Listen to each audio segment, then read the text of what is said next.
Sort of planning of the company now.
Share the link.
They're at home.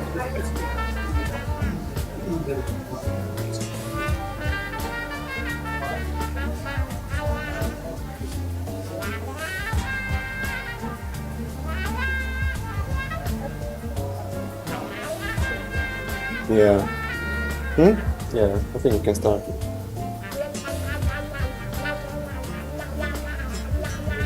Hey Basil, we're gonna have a quick intro and then we're gonna be off to you. Okay, perfect. Sounds good. I can hear you loud and clear, it's perfect.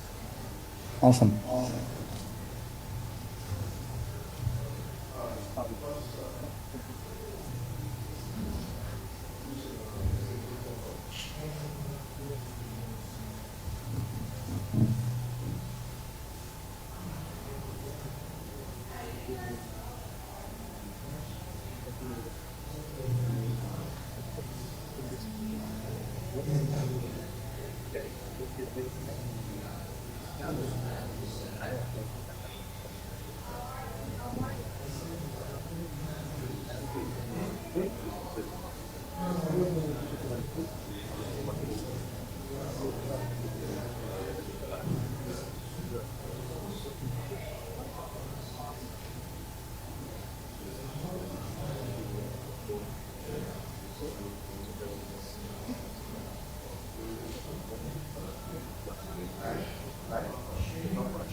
Let's start a minute. Don't be shy. Bring your jacket.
Which one?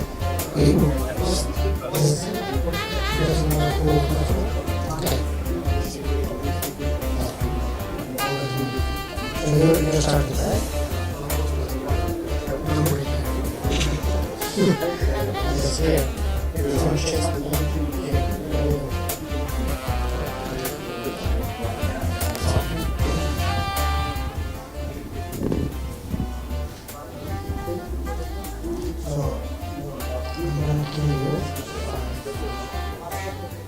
When you see this method you is because we switch right now we're watching the Coinvesting logo on YouTube, right? So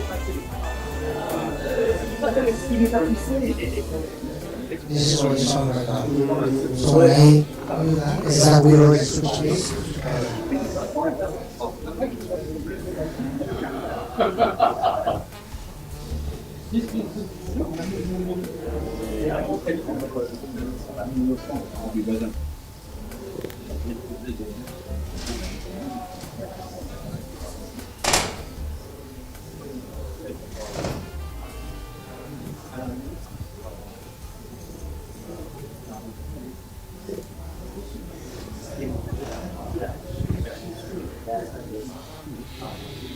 When the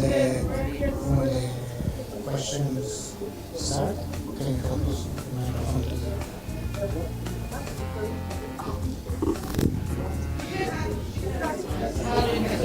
Alvin?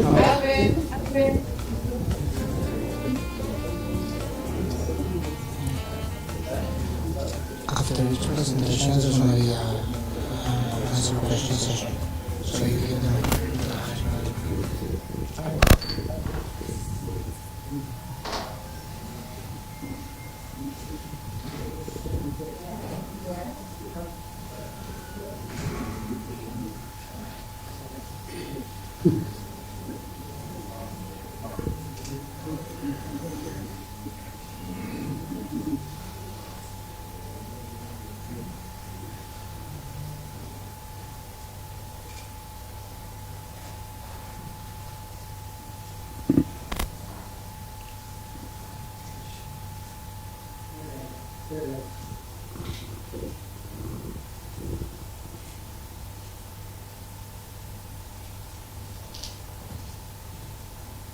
Hello everyone, thank you all for joining us today at Coinvesting's first tech, fintech and blockchain event. As some of you may know, Coinvesting Capital here in the DIFC is the financial arm of the holding, and it is thanks to the know-how and expertise of our founder and top management that we're able to have both founded and invested in several exciting tech ventures and projects. From Gold Bar, our fully gold-backed stablecoin, to Hero.io, a revolutionary Web3 wallet. In either case, Coinvesting is proud to be a pioneer in this Web3 and blockchain space. So it is our great pleasure to host you today in what will be one of the first of many blockchain community events to not only connect the community, but to also showcase some exciting new ventures and startups. So without further ado, I'd like to invite the CEO and founder of Headstarter, Tudor, to tell you a little bit more about his project and to initiate the rest of the event. Thank you.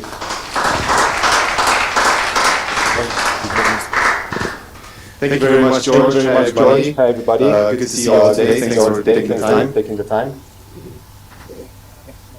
Yeah, it's been great to see you all today, and we're very happy that you could make it. I know it's been a hectic day in Dubai. I know that it's a lot of events happening, and I really appreciate your time to be here with us today.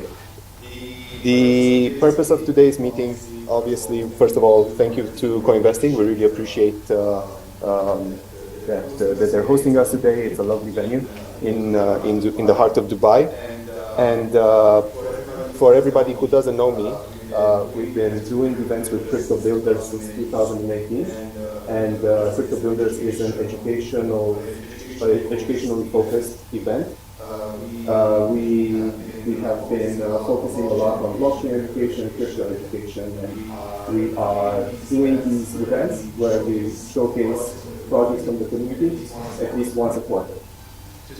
Today we are having a Hedera-focused event, and we have some 6 exciting projects that are building on Hedera. The project that is accelerating and incubating these projects is called Headstarter. We are working, Headstarter is a Web3 crowdfunding platform built on Hedera, and our USP is that we are trying to engage with the community, with investors, and making sure that Hedera reaches its point in the sun. Hedera, to the people that don't know, is a top 10 blockchain by market capitalization and top 30 overall in the cryptocurrency market space. And Headstarter is focused on projects that are employing tokenization. And today is just one of the events that we are co-hosting together with our partners to make sure that the most distinct and valuable projects get their day in the sun. We have a lot of partnerships in the space in Hedera. For example, we founded the Hashgraph DeFi Alliance, and we have been organizing quite a few events from Manila all the way to the States. Now, let me tell you a bit about Headstarter. We've been in Hedera since very early days, and we have been fascinated by the potential that the technology can bring. We are focusing our product, our DApp, on streamlining multiple revenue sources. And the longer term vision for the product is to make sure that there's real yield engaged from early stage investments in Web3 startups employing tokenization. I'm going to tell you a bit more about Hedera. So Hedera is still flying under the radar, especially when it comes to the startup space of the projects built on Hedera. And the reason for that is that in the last bull market, it was impossible for DeFi applications to be built on chain. That's why whenever being involved in the community from very early on, we realized that there's a large potential for projects that are leveraging Hedera technology in unique ways, and they are undercapitulated because of the fact that they couldn't tap into investment, they couldn't offer gamification and opportunity for startups to raise. Now, as soon as DeFi was enabled on chain, we knew that we had to launch Headstarter. So we have launched Headstarter in Q2 of 2022. And since then, we've been working very hard in the background and trying to help all the projects that are building in the space to go to market. Now, because Hedera didn't have DeFi in the last bull market, especially in 2020, 2021, as I mentioned, a lot of the projects that we're building in the space have been bootstrapped and didn't manage to get their time in the light. But now with Headstarter and the ecosystem that we're building, we are offering access to decentralized finance for the startups. We are making sure that we connect them with a user base through in real life events, through online events, and we have a very good footprint when it comes to the ecosystem. We also offer for select few of the projects acceleration services, and today I'm happy to announce that as an alpha information that we soon will be launching our own grants program. The grants program will be focused on DeFi startups.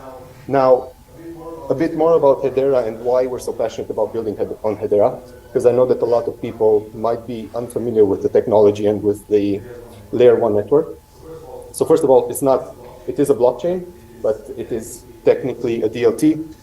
Distributed ledger technology is a superset of blockchain technology. And Hedera has a path towards decentralization.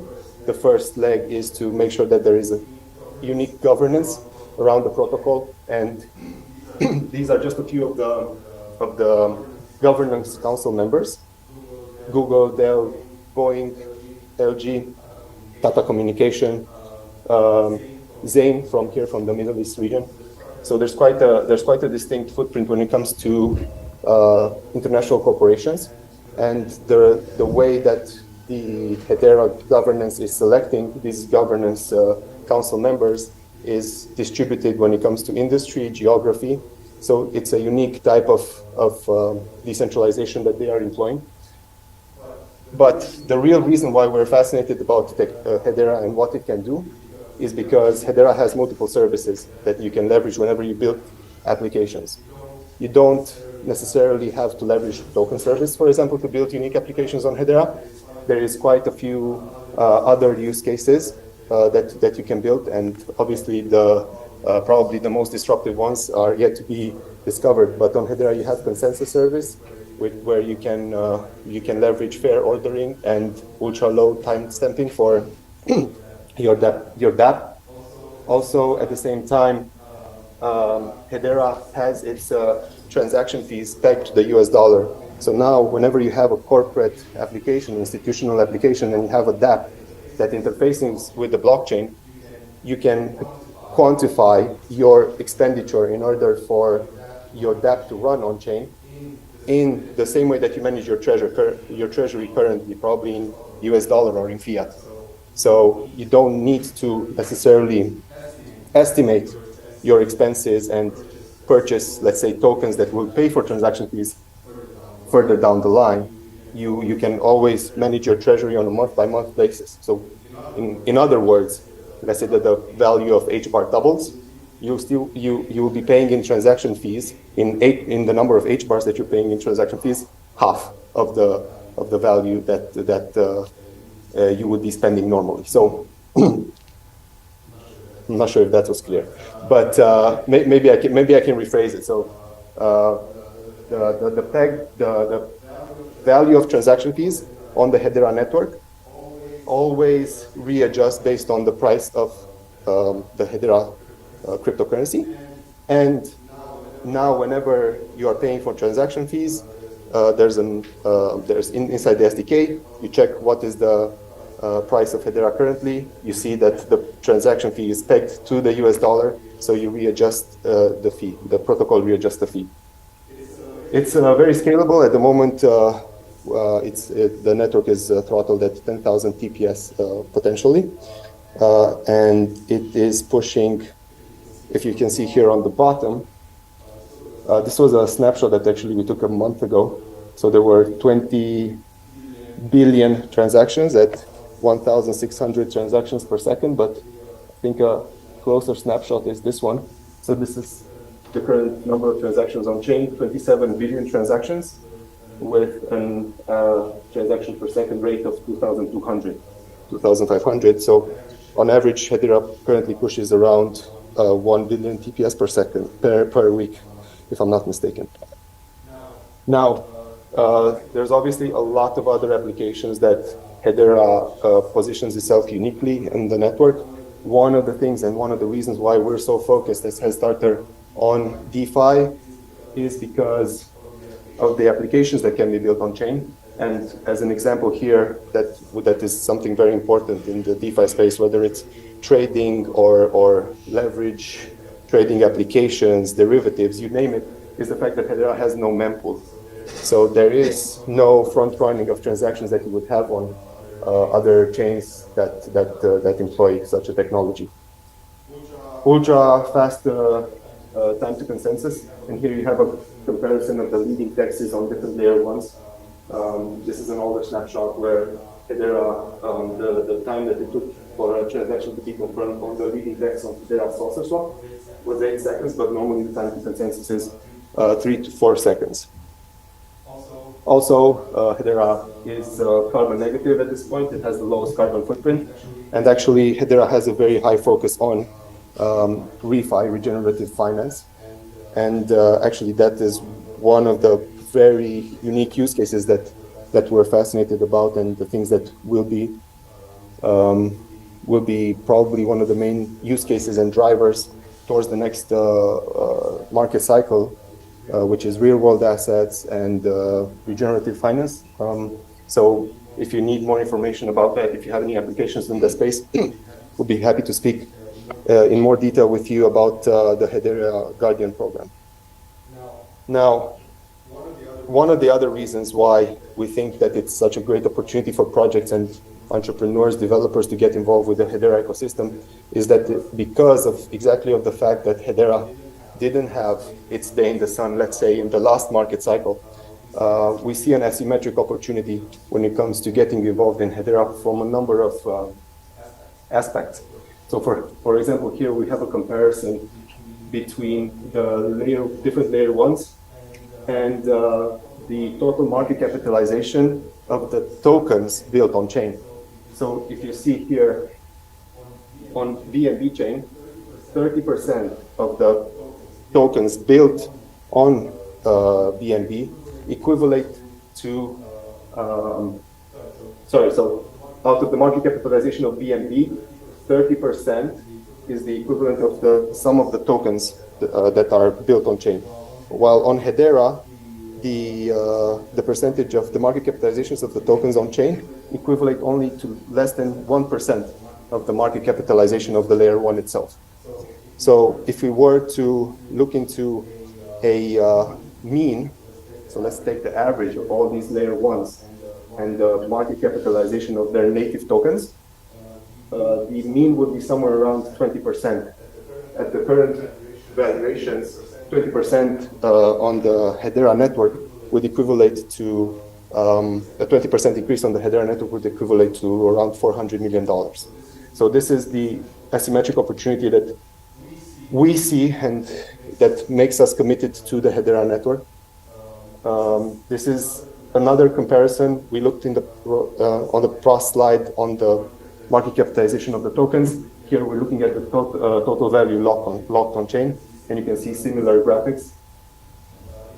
If we were to reach the mean, which TVL to market cap of chain, that average ratio is at 7%. Obviously, in the bull market, it was around 20%.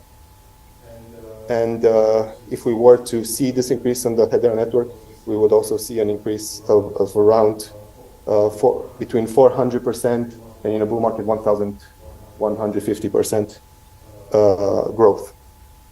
Now, as I mentioned, today's event is one of the ones in the set of events that Hedera does, that Headstarter does for our ecosystem and our projects that are being built on Hedera.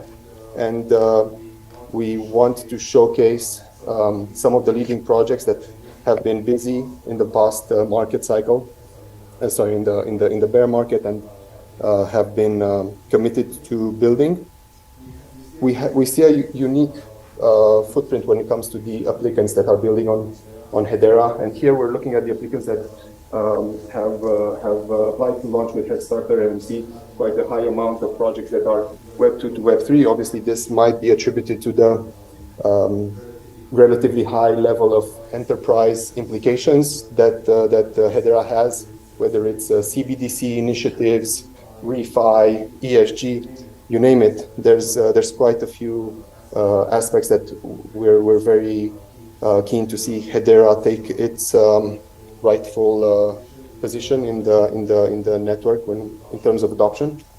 So we have around 30 odd projects that are coming up in the space, and we're also excited to highlight them in upcoming events. This event is where we're showcasing 6 of the projects that have been committed to building on Hedera. 3 of them will be pitching online, and 3 of them are here in person. We're going to have the program will run that we're going to have around 10-minute pitch from the startup, followed by 10 minutes of Q&A. And afterwards, I think we have a pretty good setting to discuss and get more attuned with everybody, get to know each other. So the 6 projects that will be pitching in their order are Legends of the Past. It is a GameFi project. Afterwards, we're going to be followed by Citadel Wallet, which is a hardware wallet that's being built on Hedera with some very unique technological traits. Afterwards, we're going to hear from Earthlings, Sfera, and afterwards Iliatech, and then Thomas Finance. So it's going to be an action-packed evening. We're going to see a lot of unique projects and the way that they're leveraging Hedera technology, not only to be the X of Hedera, but rather be a market leader because they're leveraging the technology. And this is something that we are very passionate about and we want to see. So without further ado, I'm going to give it away to the first project that we'll be pitching, which is Legends of the Past, and Basil. So, Basil, can you hear me? Yes, I can. Perfect. Perfect.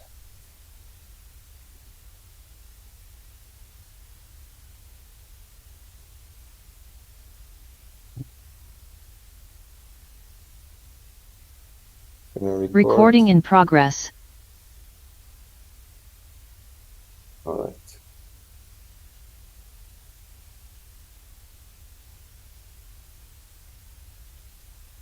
Okay, Basil, off to you. Okay, great. Can you guys see my screen? Yes. Awesome, great. Well, first, I'd like to thank Coinvesting and Headstarter for organizing this great event. Then, since this event is streamed, which is a great idea, but due to highly confidential information, at one moment, Tudor will pause the stream so that I can show you some visual and highly classified element of gameplay during this session. Okay, so let's start. Great. So from Cleopatra to Nelson Mandela, there are some people that have shaped the world and are known in every houses and in all cultures. What we are doing with Legend of the Past is creating an IP, a video game based on those iconic historical characters. What we are doing is, on the one hand, honoring them, honoring them and their heritage and their culture, but also modernizing them by creating a fresh take to make their story more accessible to a wide audience. So Legend of the Past is the first mobile game that would then be also distributed in other platforms. It's a PvP action brawler where those historical legends engage in lively battles. You'll be playing with on your own solo mode in the adventure mode, but also with and against your friends in Battle Royale, co-op mode, or PvP, which is player against player game mode. Legend of the Past is all about featuring and honoring historical characters. We are leveraging their popularity. We are leveraging because they are part of humanity's heritage, so that players all around the world can easily onboard and enter our strong theme. But there's more to that. Indeed, our legends are not the historical characters you may have learned in school. No, our Cleopatra, Sun Tzu, Da Vinci, or Albert Einstein, they come from an alternate reality, parallel universe that offers a fresh take on what we already know on them through a multiverse theme. Please meet Cleo, because as you can see here, our Cleo is not the Cleopatra you may have studied in school. No, our Cleo is the queen of Muay Thai in Egypt. She has ruled over Egypt for decades through an iron fist based on her Muay Thai skills. What we are doing also is with our gameplay, our directions and overall strategy is to bridge between popular Western games such as Brawl Stars, and also popular Eastern games such as Omega Strikers. And all of our IP, our directions in gameplay is set to expand and to create international mobile hit. The mobile gaming industry is booming. It's set to have more than $172 billion of revenue just this year. And this is a 50% growth in only 3 years. So the market is absolutely booming.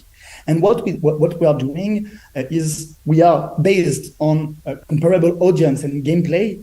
Our game will have millions of players. And our ambition is to join success and games such as Brawl Stars that have more than $200 million and generated more than $1 billion of revenue.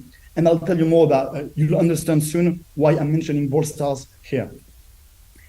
What's interesting is that we're not alone in exploring our theme about alternate realities and multiverses. Indeed, this strong theme is widely used by Marvel in the entertainment industry, in the movie industry. And we believe that now is a huge gaming opportunity by surrounding multiverses and alternate realities. What makes the success of a game? Obviously and ultimately, the competence of the team. We are a magnet for gaming's top talent. We managed to hire our art director, Kim Etinov, who's a former talent from Supercell and other gaming studios. And progressively, he helped us hire some of his former friends and colleagues in all variety of huge gaming studios. So we have some of the best gaming industry veterans working on our gameplay. And what's amazing is that they all used to work together on huge gaming hits. Most of them started to work together on Dofus, which is a French game that generated more than $500 million of revenue, and progressively they also started to work on other gaming studios such as Supercell, and they worked together with different expertise on Brawl Stars, Kingdom Guard, or our game designer on Assassin's Creed Valhalla. That's why I was mentioning Brawl Stars earlier, because we know how to make those gaming hits. And aside from the quality of our team, we're also supported and advised by some of the best in the gaming and also Web3 industry, from Hedera itself, with her two foundations, the HBAR Foundation and also the Hashgraph Association, who are helping us in the marketing integration, but also through some grants. We are proud members of the Blockchain Game Alliance network, and members of two French gaming incubators called Station F or Link. And we also have some strong advisors, such as Tudor himself, and others who are helping us on publishing, marketing, but also how to create a sustainable reward loop. I'll tell you more about that later. Indeed, our game is set to attract millions of players all around the world with our different cultures. And what we are doing is offering and using a Web2 business model, where players will be able to unlock extra content, personalization through in-app purchases and new content. And what we are doing is we are pioneering in the blockchain industry by creating a sustainable reward loop. Indeed, people will have access through our legend committees to a premium experience. They will have access to tournaments where they will have token rewards, because we are not a token-gated game. You don't need any NFT or any token to enter the game. It's an experience on top of it, more advanced, that conveys around all our different cultures. And we are making this reward loop, so the reward in tokens, sustainable by co-financing by different means the token rewards in the long term. What's beautiful is we already have, while we build, and most of what we are doing is still confidential and not available to the public, and we already have some very strong traction metrics, such as 10,000 early supporters that invested through our NFTs recently, more than 100,000 US dollar. More than that, we have some very strong, gaming and Web3 business angels who also invested, in us in our gameplay as well. And very recently, in September, we released a first official video teaser about our IP, about our brand, and it had garnered more than 150,000 views purely organically, only based on retweet and engagement on Twitter. And so these signs of tractions are highly motivating and motivate us to adjust and to test, our gameplay, so that this is what our players want in the long term. So we have all of the expertise to create a mobile game hit. But what's important is also to have a strong go-to-market strategy in the long term. So we are, on the one hand, leveraging our community of 10,000 early supporters, but also working with some streamers and influencers that will pave the way for Web3 adoption, because they will be members of those legend committees, that will be part of those of this Web3 experience on Hedera. And more than that, for the gaming aspect, we're also working with a gaming publisher called Newtels. That is also one of our advisors, Cedric Maréchal, to onboard a whole variety of gamers all around the world through extended content, and also through advertisement. Because he said that organically our video had more than 150,000 views on Twitter. So we are building other teaser videos about our game that will diffuse, online. With gameplay videos and streamers. If possible, could you please pause the stream so that I can show some exclusive content for this Pitch Day 4 event? Can you let me know when this is paused?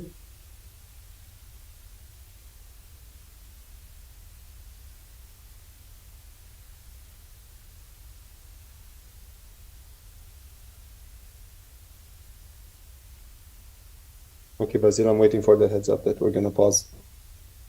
Thank you so much.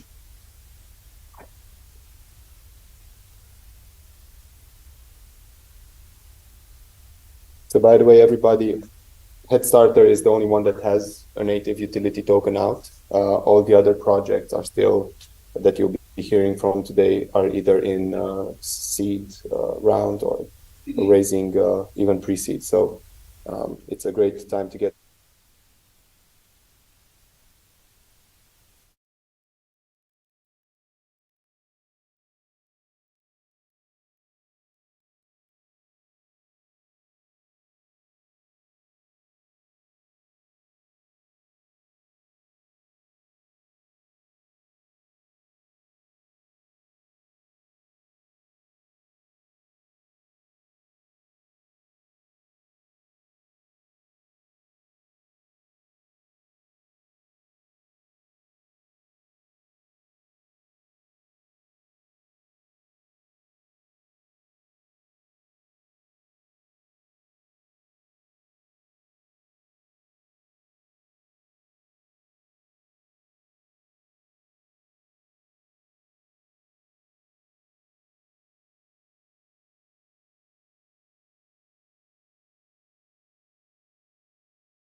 wave of Web3 games that were not sustainable in the long run, that were not rewarding the players in a suitable matters. And so this is our second expertise, to have a game that can last for decades without jeopardizing its tokens. That's an excellent point, and we know how thoroughly both Legends of the Past and Earthlings here have been working on their tokenomics and the way that they can make their economy sustainable. So if there are any questions from the audience for Legends of the Past?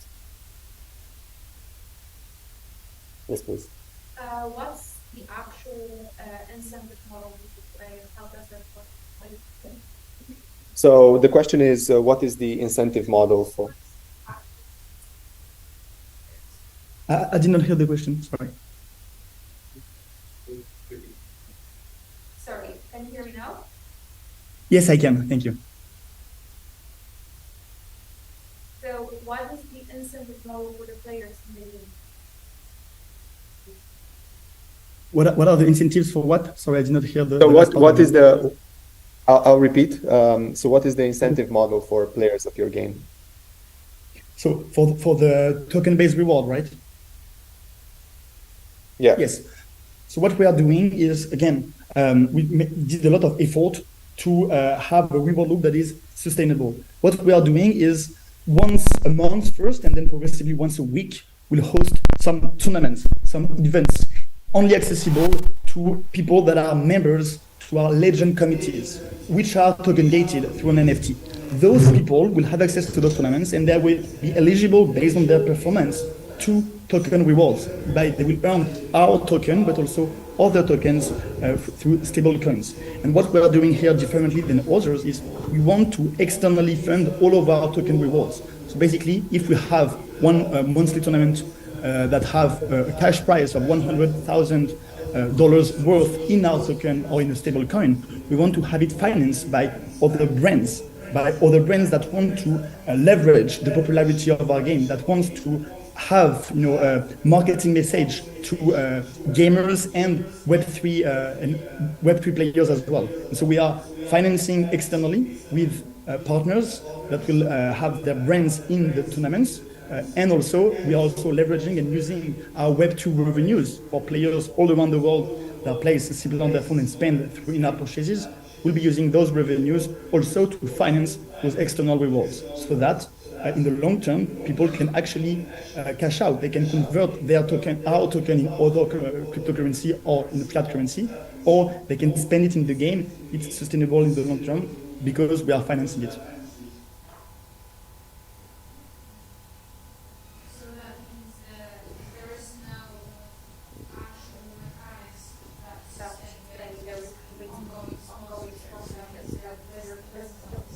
So there is no mechanics for sustainability of rewards. There is a continuous business development, if I understood well, for sponsorships.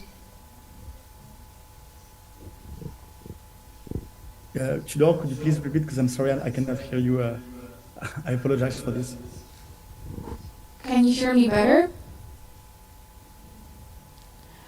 I think we're muted, so he can't hear us. Could you please repeat the question? Because I did not, I was not able to hear it. Can you hear me now? No, I can't.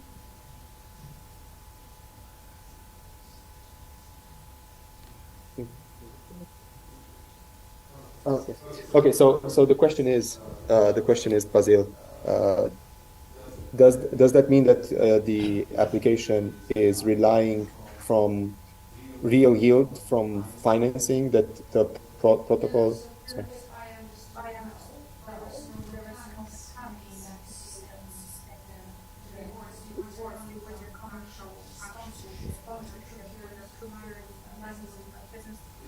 Is there any smart contract method that creates a circular loop for the tokens in the ecosystem? So is there any dynamics that are automated, or is it mostly manual from the real yield that you're making offline? It then is distributed towards the incentives.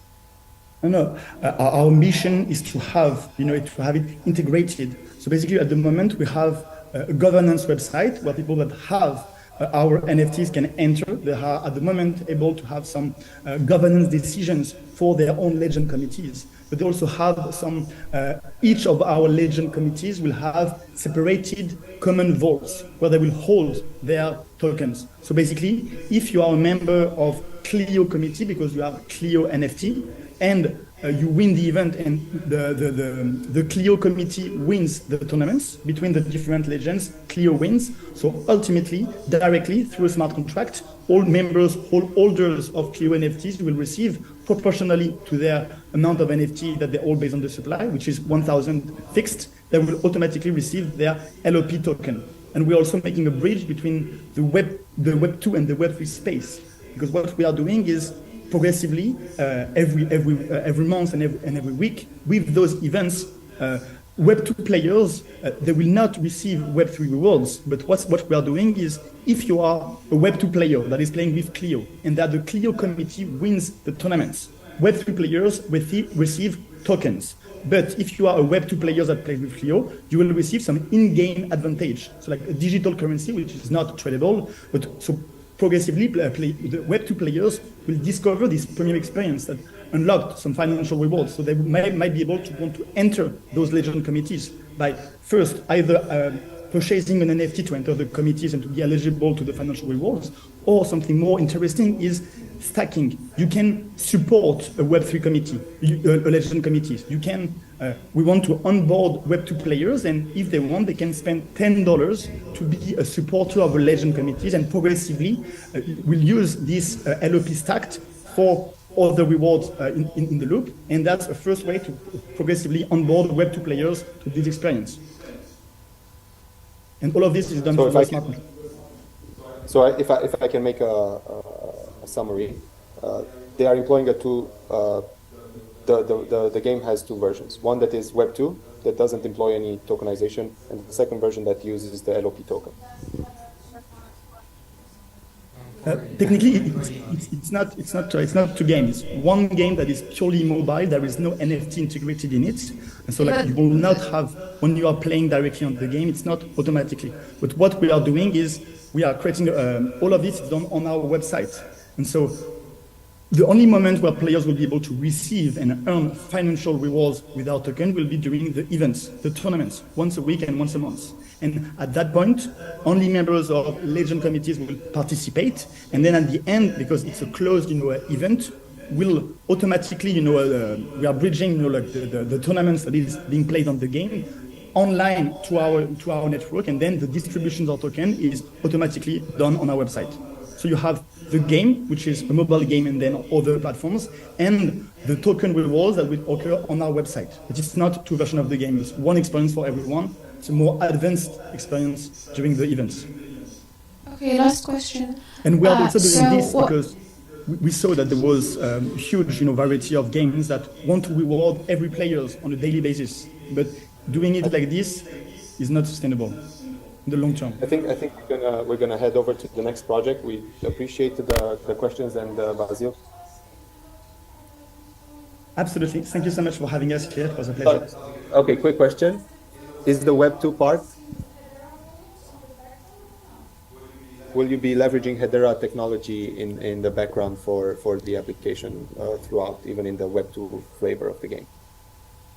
Oh, but this is exactly the kind of stuff that we want to do. At the moment, we are building the prototype, an early version that is focused on making something that players want. But in the long term, we want to do a bridge. We said that we have a common vault that receive the tokens for each participant, for each members of Clio committees.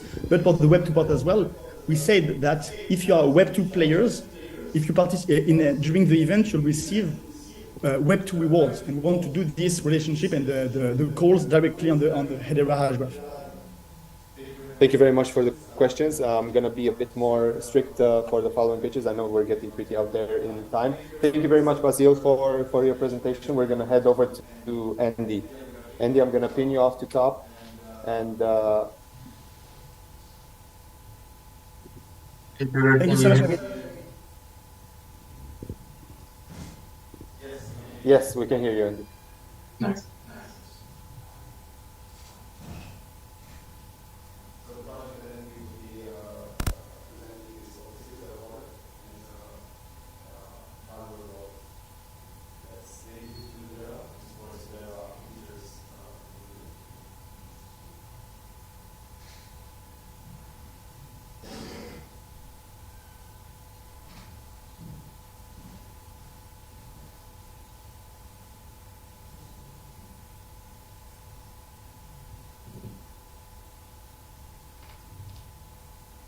Can I start, Tutor? I can't hear you.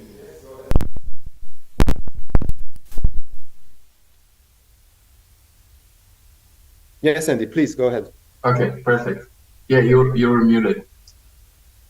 All right, thanks, Tutor. Thanks for introduction. Like Tutor said, my name is Andy Kalikim.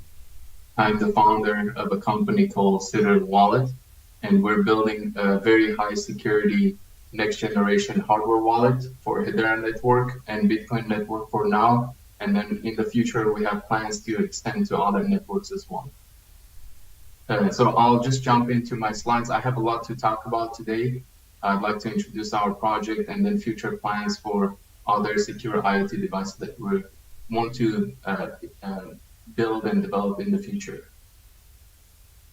Let's dive into the problems. One of the biggest problems in crypto industry has been the security.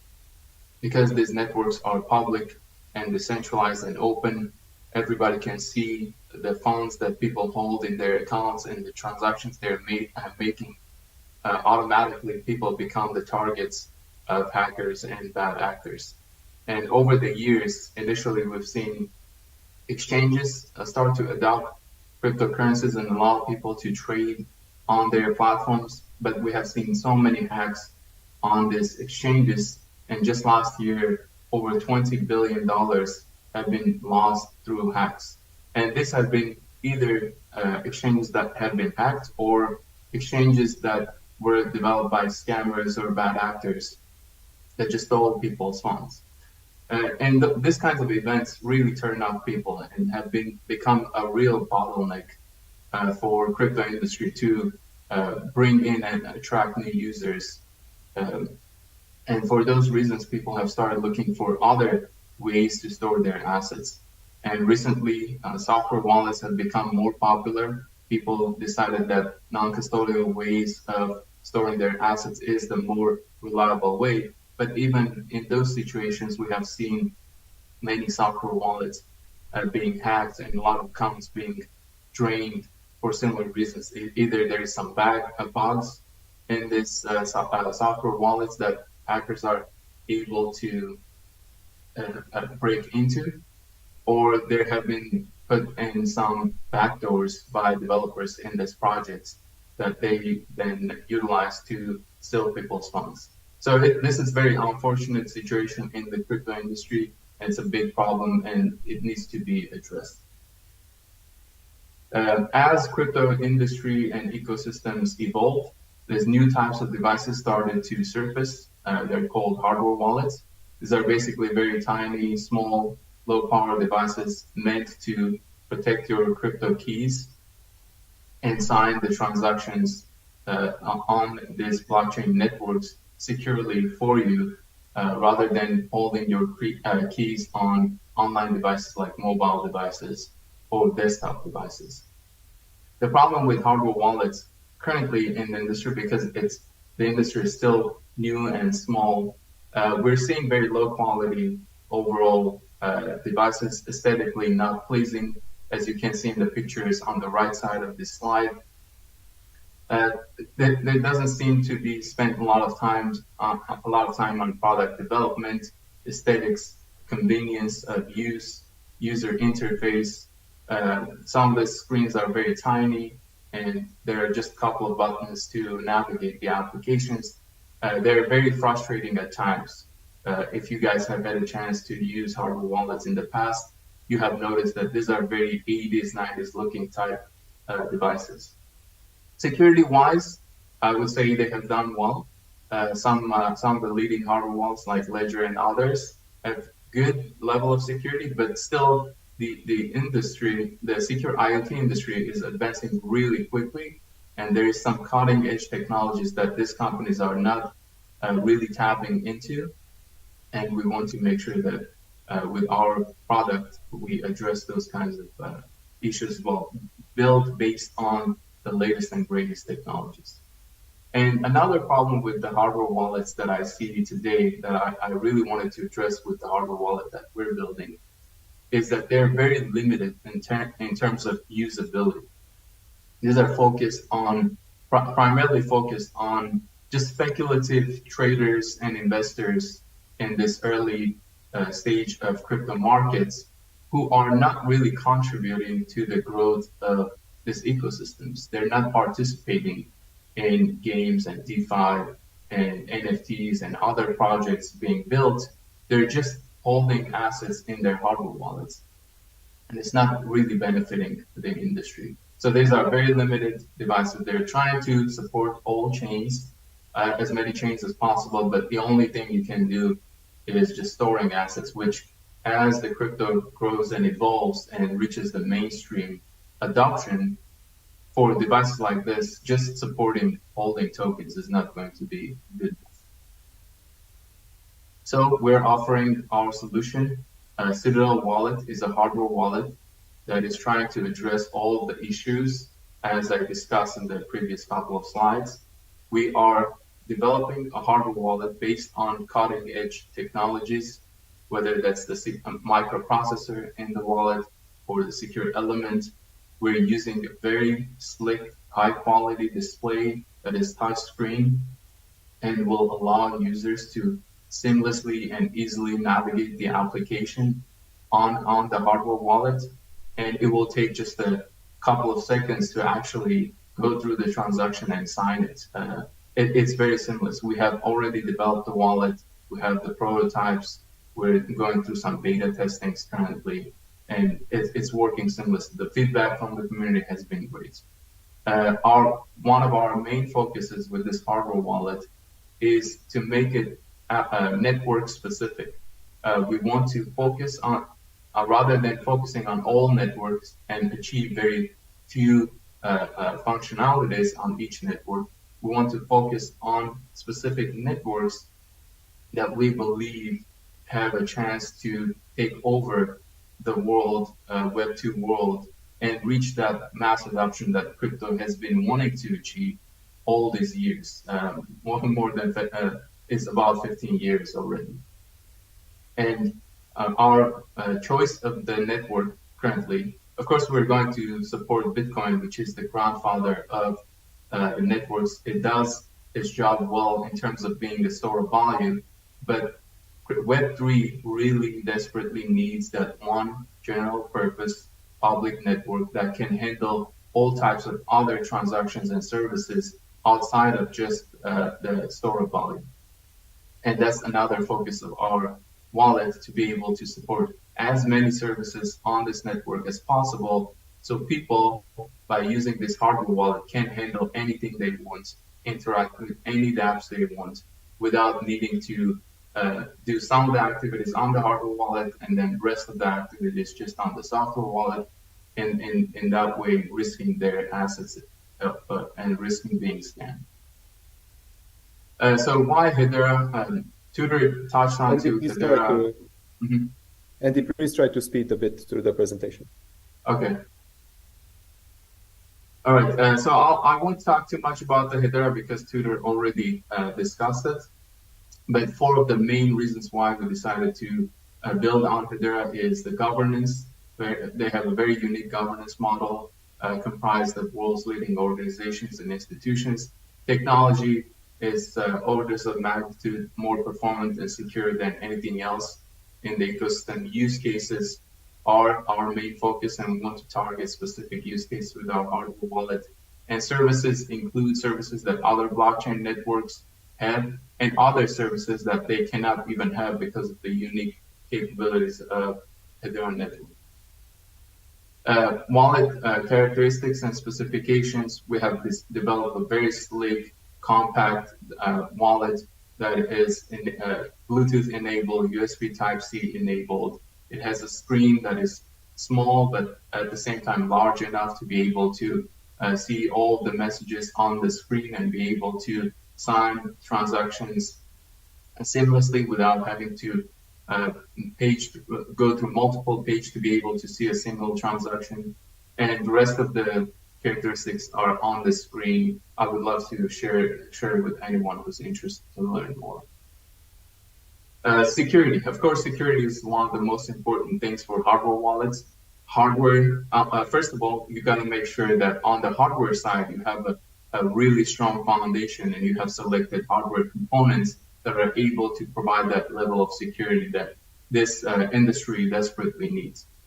And we're using secure microprocessor technologies that have just recently surfaced based on M33 ARM core technology. And these microcontrollers come with cryptographic functions and features and engines and hardware level isolations on the hardware in the hardware design that allow you to separate secure and non-secure applications, allow you to do secure boot and root of trust, and all of these things that are required for building a really high security device like a hardware wallet and in general just the IoT devices.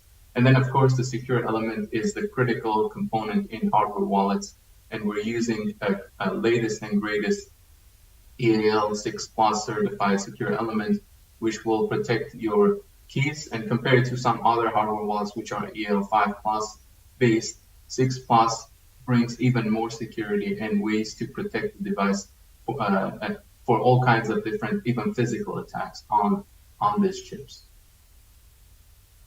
And then software, of course, you can have a really secure software, but a hardware. But if the software is not built carefully, doesn't meet the requirements of specific architecture, very secure architectures, it will still leave a chance for hackers to get into the device. That's why we're spending a lot of time with our two full-time software and firmware developers are building the software, and we're very close to finishing the development. We're also planning to go through secure audits to make sure that not only we are confident that our device is secure, highly secure, but also we share those reports from third-party companies with the community to gain the confidence and trust of the community as well. Manufacturing, of course, this is the critical, I won't spend too much time on this. This is the critical part of developing any physical device. It's not just the software product, so we just write the code and ship it.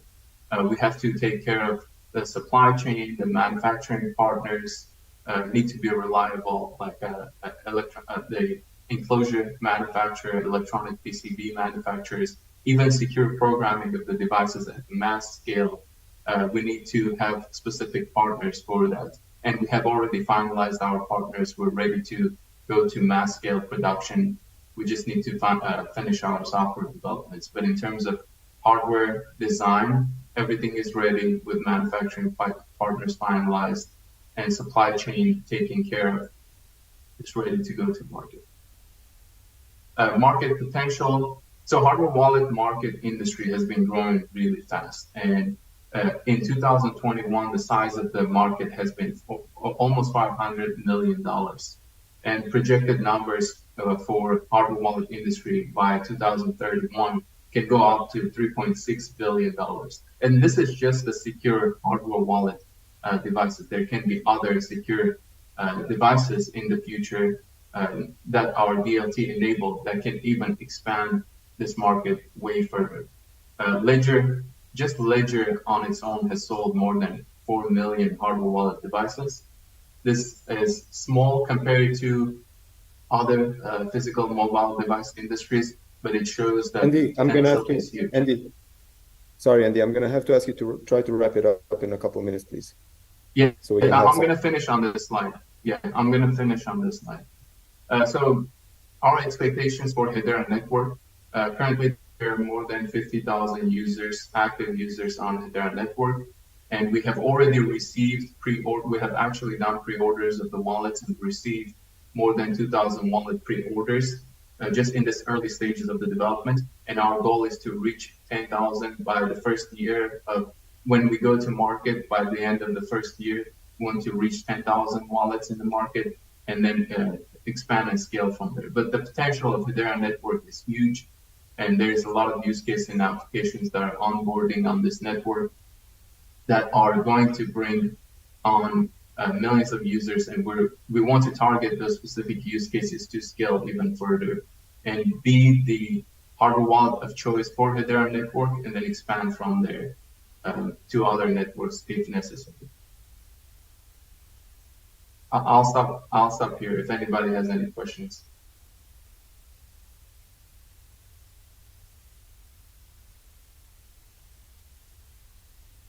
To the wallet.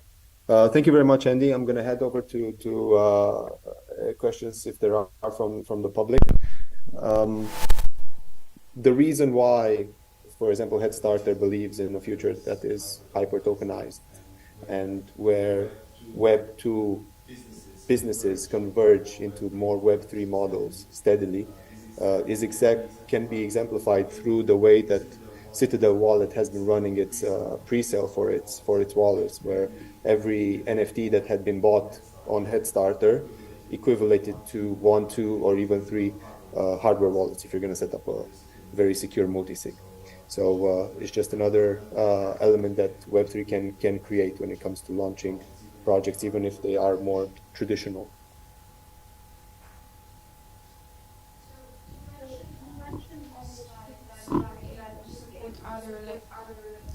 You mentioned on the previous slide that you'll be able to support other layer ones and their native services. What does that mean by native service? Is it you can easily integrate a token that is deployed on that network, or do you mean other native services? Tudor, I'm going to have to ask you to repeat the question because it's hard to hear. So what can you exemplify exactly what it means that you said that your unique value proposition is that you will be able to support the entire features of any respective layer 1 network? What does that entail? So I'm going to bring an example of the Hedera network, which we're currently building on. Hedera has smart contracts, Hedera has tokens and NFTs, Hedera has scheduled transactions, which not a lot of I haven't seen any other network that have this kind of capabilities on a native layer, which means you can schedule transactions and submit it to the network to be executed at a later stage. These are very unique types of transactions, and also multi-sig and others, even random number generation on the network natively. These are very unique type of transactions that only Hedera network can provide. And if you want to be able to interact with any dApps with your hardware wallet without the need to move assets between hardware wallet and software wallet to achieve certain things, you need to be able to support all of these network services.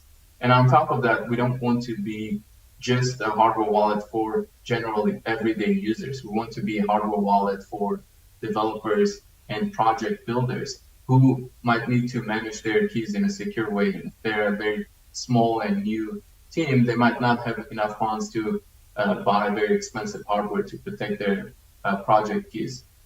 So for those types of use cases, you might need to sign administrative type transactions that are creating a token, minting a token, creating a smart contract. These are other types of use cases we're trying to target and sign through our hardware wallet that other hardware wallets just won't be able to support, being very low power and limited feature enabled, and they're trying to support as many networks as possible. Did you mention anything about Bitcoin support? Yeah, of course. I did mention Bitcoin. Of course, Bitcoin is the biggest crypto project out there, and a lot of people are hardcore Bitcoin supporters. And this whole notion of open decentralized networks came from Bitcoin. That's why also there's a lot of emotional connection to this project, and everybody is rooting for Bitcoin to be successful. And it's a store wallet. There's some other interesting things happening on Bitcoin network, like ordinals and other things, and we would like to support those as well with our initial launch of the hardware. The feature sounds good. Yes, Oliver. Is Citadel open source? Is Citadel open source, and if not, is it intended to be? Initially, the only thing that will be open source initially will be the SDKs. So we're not going to develop our own software wallet. We're going to work with ecosystem software wallets who are already supporting the Ethereum network, and we'll provide them open SDKs to just pair with our hardware wallet and sign any of the transactions with us. So the user UI in terms of the software wallet side of things won't change for the users. They will be able to still continue using their favorite wallets, and we won't become a competition to the software wallets already established in the ecosystem. But for now, only the SDKs will be open source. Awesome, thank you for that. And also, it's important to mention to highlight the secure element component of Citadel wallet and its unique nature when it comes to such elements as open sourceness. Yeah. Cool, awesome. Well, if there's no price per wallet, I think it was on the other slide. Andy, can you tell us about the price per wallet? Yeah, price is going to be very competitive compared to other hardware wallets. We'll have a price tag of $149. But we have a color screen, touch screen. We have very slick design.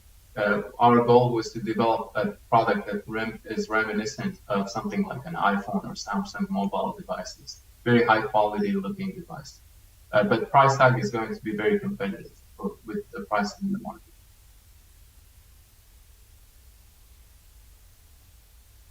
Awesome. Thank you very much, Andy. Great presentation, and we're all excited to hold Citadel wallet in our hands. Actually, there's 2 prototypes of Citadel wallet that are here on the table. I have one in my hands right now. Somebody else in the room has one, so you can feel it for yourselves. All right. Thanks Thank you very much. It was great being with you guys. Thanks for the opportunity. Thank you. We're going to head over to Earthlings now. Patrick, off to you. Yeah, so is my sound good? You can hear me? Perfect. Great, and I'll start sharing my screen. I hope you can see my screen now as well. You see the presentation? Yes. Great, so, well, first of all then, thank you for taking the time to listen to the introduction of our business, Earthlings Land. It's our pleasure, Joey and I, to explain what we are trying to achieve here. On a side note, by the way, all the images you see are images taken directly out of the gameplay. We always say what you see is what you get. So, what is Earthlings Land? First and foremost, Earthlings Land is a quality game for all ages in one big, exciting, family-friendly environment. With individual and multiplayer quests, strategy, challenges, racing and more. Something for everyone, for PC and mobile. We will tap into the mobile industry sooner as we are finalizing our first add-on game being Steam Runner. Web3 ownership is a part of the experience, but the focus is always Web2 gaming. So this ties in with our mission. Our mission is to become the first Web3 game, fully focusing on Web2 gamers for desktop and mobile, while using Web3 dynamics and tokenization as a tool to enhance the game, not as a tool to sell the game, selling on quality and not on hype. And of course, this ties in with our goal, bringing genuine gamers into the Web3 space. Why? Because genuine gamers really spend money in the game, creating a healthy economy. Web3 players only come for play-to-earn game mechanics. The play-to-earn community is tiny in comparison to the Web2 gaming community. We will deliver gameplay that can match the quality of the regular gaming industry, attracting real gamers and tapping into a multi-billion-dollar market. There are some problems that need to be overcome, of course, in the Web3 gaming space. Why? Well, Gamers dislike Web3 and anything that has to do with crypto wars. Play to earn is not what gamers are asking for. No gaming quality, no strategy to bring in Web2 gamers, too much hype and under-delivering. Transactions can be slow and expensive, but luckily there's a solution for that as well. It's easy actually, build a quality game that can compete with the Web2 gaming industry. Get gamers and investors on the same page. How? By rewarding investors and delivering great gameplay without putting new players or early investors at a disadvantage. Give investors the tools to onboard gamers. Make it able to always play without a wallet. With Hedera offering seamless wallet integration in the future, gamers will soon not see this as an obstacle anymore. And put focus on gaming, not on play to earn. Let's go to the next page about metrics, where you will also see our first add-on game that we built on mobile as well. Anyway, back to the metrics. The gaming industry is bigger than the movie and music industry combined, but Web3 gaming is still in its infancy. This actually shows that there are still many opportunities here. Even though the Web3 gaming space is young, market leaders like Sandbox achieved an all-time high market cap of a staggering $7.5 billion. Decentraland topped the chart with an all-time high market cap of almost $10 billion. Going to the next metrics page, we do a little deep dive in Web3 gaming versus Web2 gaming. You can see the Steam Store ranking, and for those who don't know, Steam Store is the biggest online game store where people, Web2 regular game players, download their games. So if you look at the number one ranked game, Counter-Strike, it had a peak daily users of over 1 million players. Forza Horizon, only ranking number 100, had 13,223 daily users on November the 23rd. So these are numbers that a lot of, well, actually all Web3 games and metaverses can still dream on. Sandbox, for instance, ranking number 2, if you look at the value, Decentraland ranking number 1, they both can't even achieve 700 real active daily players in their game or metaverse. So it's easy to see why Blizzard and Ubisoft are now two big game companies, as most of you might know, are now also actively building Web3 games as they see the potential here and they can really deliver quality gameplay. So how do we compare them?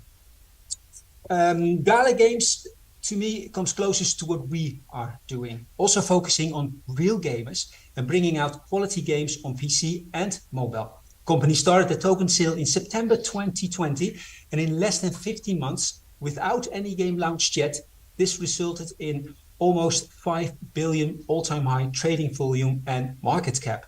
That's amazing, of course. The token value at token generation event was less than a cent with a 2.5 million market cap, and the all-time high token value was almost 84 cents.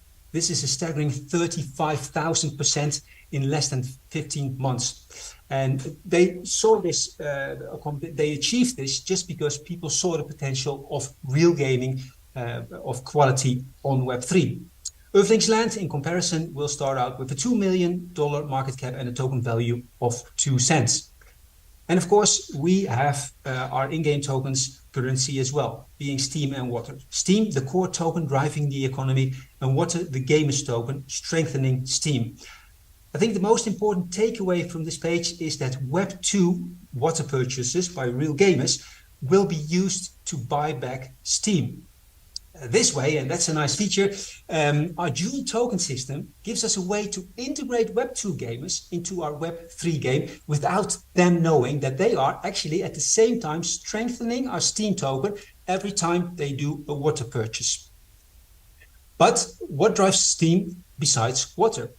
Well, of course, the in-game economy, a strong presence on centralized and decentralized exchanges. We already mentioned the buybacks from Water revenues, but also buybacks via in-game advertising revenues. And Steam is really not just a speculative token. Steam is the lifeblood of Earthlings Land, where Water will be used to strengthen it. This brings us, of course, why one should invest in Earthlings Land. Well, these charts illustrate the user count comparison in the Web 2 and Web 3 gaming space. On the left, we see our current position, and on the right, we see where the industry is heading. Industry leaders will shift towards Web 3 and slowly integrate Web 2 gaming. Earthlings is positioned to take market share from the entire ecosystem. As we understand the market, we excel at design and gameplay, have a team that knows how to build a successful company. We see how the gaming industry is shifting towards blockchain integration, and we will take advantage of that early on. So where does this take us to your opportunity? Well, our team seed round has a soft cap of $700,000. Raising this amount combined with our INO and IDO raise should bring us to $1.4 million in additional funds. It will give us a 24-month fast runway on the build of our main game and allow us to launch at least 2 more add-on games, smaller mobile and desktop games, as we showed already. This runway will give us time to generate additional funding through the growth of the token value and the launch of our add-on games.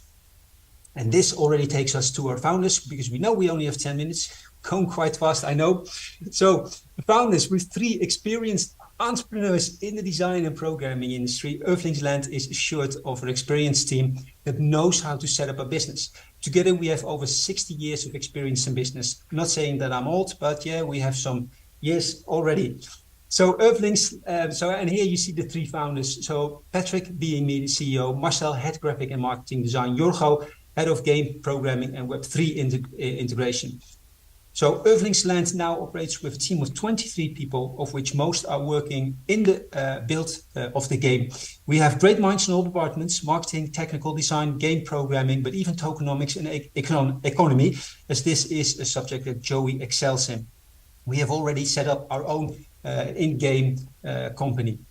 Our marketing department just onboarded a multi-chain YouTube channel partnership with over 50,000 subscribers. So they surprised me there again. But they will follow the growth of our project in the coming years. And I've got a feeling they are only getting started up. So much more to come. This brings us to our accomplishments so far. We became a top 3 project on Adera within the first 3 months. We raised around $500,000 in a bear market, and with 80 million HBAR volume, we have outperformed any other gaming project building on Adera by 20x minimum. And currently, we have 22,000 active wallets holding Earthlings NFTs. So what is our go-to-market strategy?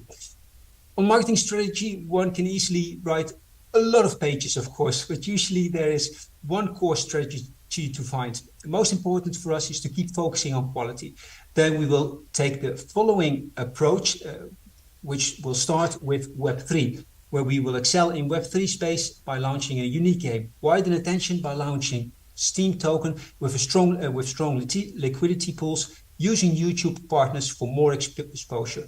Then shifting towards Web 2, where we will be launching games on Steam or Epic game stores, launching more marketing campaigns featuring gameplay trailers, really targeting Web 2 gamers. We will continue to roll out free-to-play games for Web 2 on mobile and on desktop to get even more exposure. And we will be launching our first experience gameplay of Earthlings around Q4 2025. And from there, we continue to build, of course. Concluding, first we get the NFT collection. So we have an extensive NFT collection already, actually. So we will not do a deep dive into it, as there's no time for that. But if you have questions about them, then feel free to ask them, of course. Details can, by the way, be sent over through email if wanted. So then we go to concluding.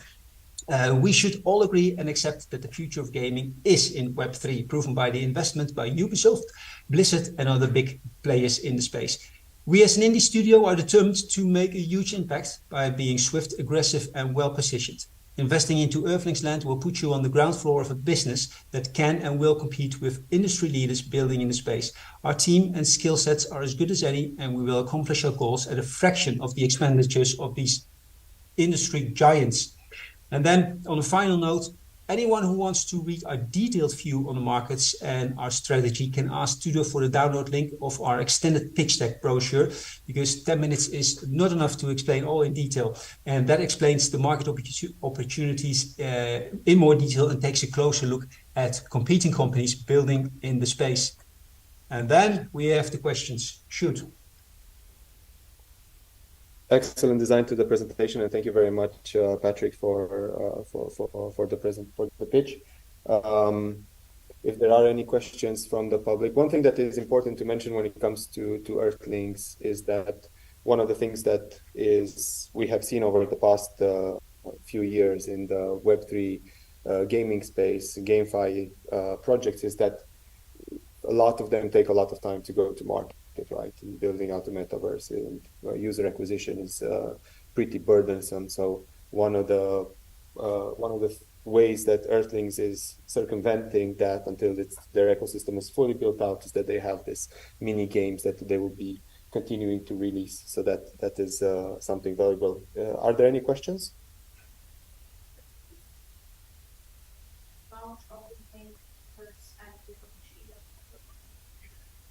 What is the time frame between the launch of the TGE of the token and the launch of the main Earthlings land verse? So I'll take that. This is Joe.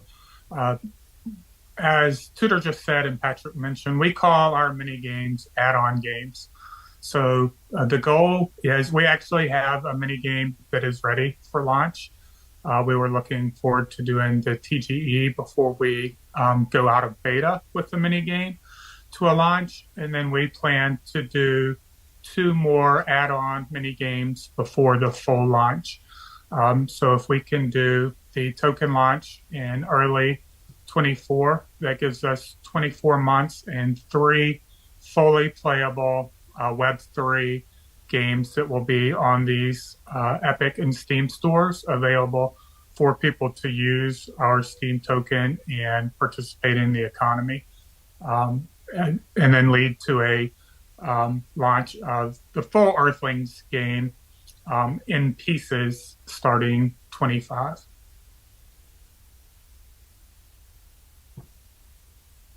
Thank you for the answer, Joe.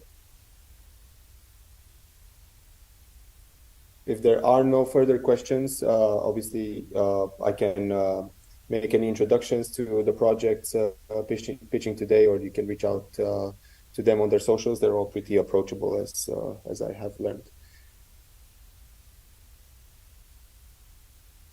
Alrighty then. Well, thank you very much, everybody who's still around. We're going to have 2 more projects with this segment. We're heading over into the in real life pitches. So we're going to have Ilia Tech and Sfera.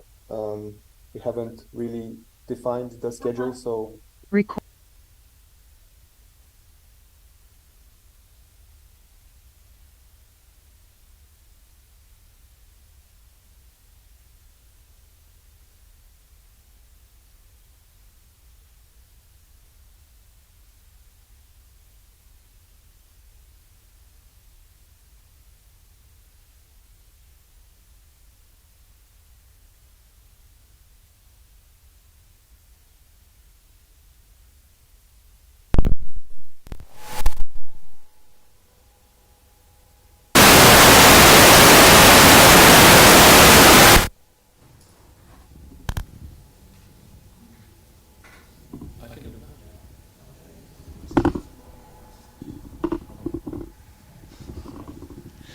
Okay, hello everyone. What did I do with my money? Can I see some hands? How many of you guys have ever wondered and asked yourself this question when it comes to financial transactions or investments for good and charity donations? I see hands are going up, and even if it's only one hand, it's already too much, because this is a question you should not be wondering when you do charity donations. What did I do with my money is a question that I was hearing every day coming from a war-torn and corrupt country. I come from Bosnia, and back in the 90s after the war, we had to rebuild our whole country. There was a lot of global incentives that sent a lot of funds to the government, but did they rebuild the damaged streets in my village with the money? No. Did they rebuild the schools, the hospitals in the cities? know as well. So what did they do with the money was a phrase that I was hearing off the lips of many people every day, and I saw and witnessed how distrust is built and how it happened that people even got ripped apart from it. My family then decided to bring me to Switzerland. I think everyone has heard about Switzerland and the layer of transparency. Oh, sorry, before probably. I think everyone has heard about the layer of transparency that Switzerland is offering. And there I learned that things can work differently than what I saw so far coming from Eastern Europe. But what was the problem even in a country like Switzerland is that even though there was transparency, whenever there was a donation, whenever there was a social impact funding, whenever there was money being invested for good, there was still this sense of distrust. And my next step was Singapore, same problem, sometimes bigger, sometimes smaller. And this is where I started wondering, how can we bring this layer of transparency to all of us? What can we do that all of us can actually see what happens with our money? Where does it go? How is it spent? On who, for who, through who, by who? This would be something big, and this is where Liatech was born, and an organization with a massive transformative purpose. That means that we want a commitment for a change, for a meaningful change, for the future of all of us. It then turned out that transparency and knowing what's happening with your money is on the wish list of many people, especially the next generations. And I can tell you one thing, this generation, they're tracking everything. We're speaking here about digital natives, we're speaking here about generations. They track packages they order, they track footprints that they leave on Earth, they track food, health, they even track their partners in relationships. It's actually very normal to track whatever you have out there these days. Let us have a quick look together.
Now, what we have is a situation of, we have the show me generation here, and we have the impact they want to see in the world over here. In between is a huge gap, and that gap doesn't offer enough solutions.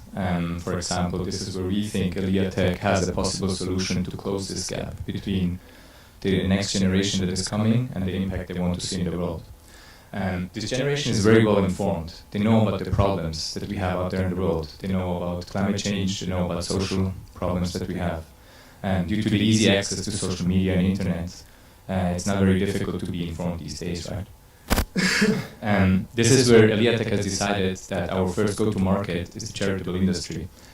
The reason is we think that when things go worse, the governments do their bit, but it's the charities and the NGOs that are the real heroes out there doing the work on the ground.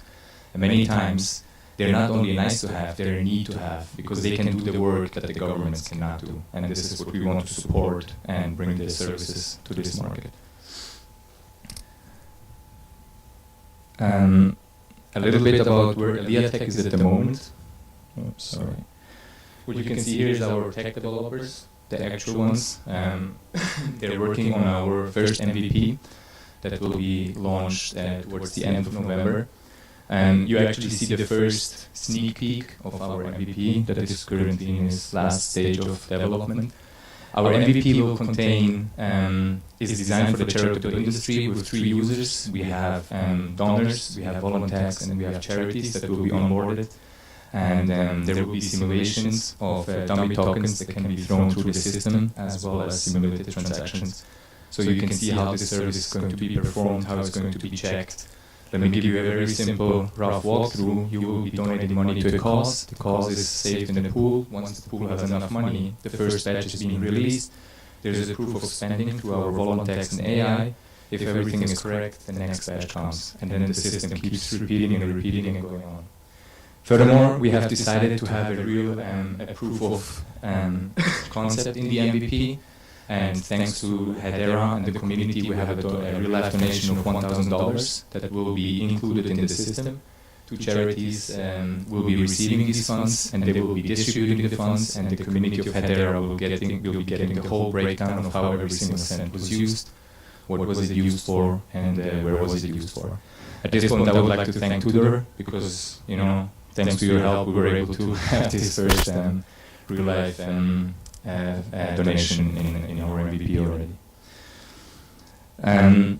This is where we think we can give you an answer on that's what they did with my money, so that you actually, as a user, you know how your money is spent, and as a charity, you're binding the users closer to you, because the more transparency you give them, the more donations you will be receiving.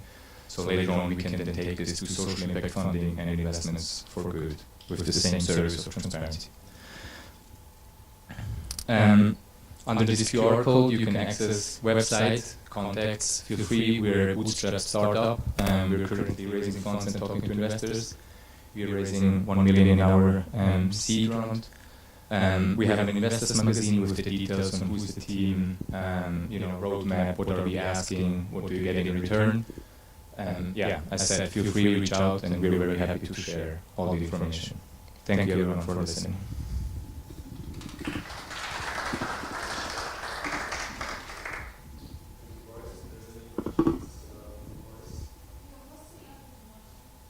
Sorry.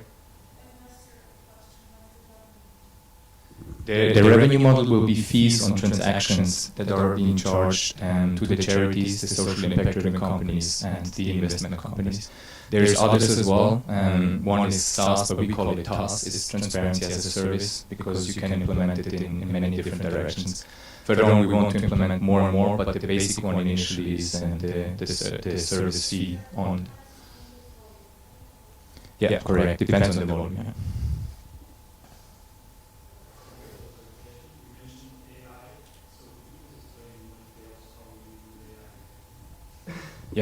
Yeah, please understand the MVP is not including any AI, because development costs are really high. We're talking to a really good team in Switzerland, in Zurich, that we met. They do predictive analysis with their AI for the government, and our AI is supposed to do the auditing on the transactions at the same time with the volunteers that are coming from the Web3 communities.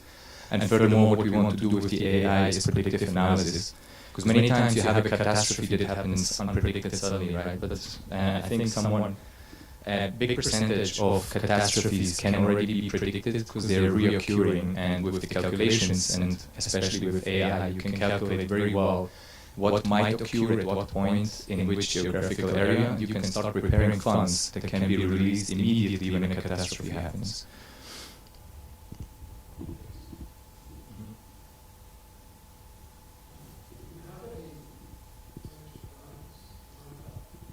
So, as mentioned, we have in the MVP, we already have 2 real charities. I mean, real, not that the other ones are not real, but they will actually be getting money while the rest is again switched on to testnet.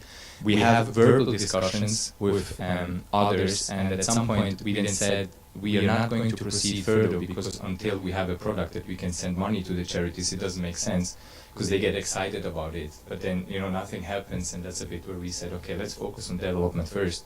And then later we go into onboarding. The ones that we have United States. Yeah, in the US.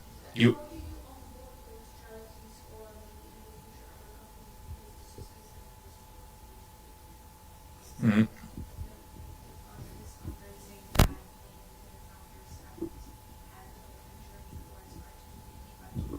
Correct.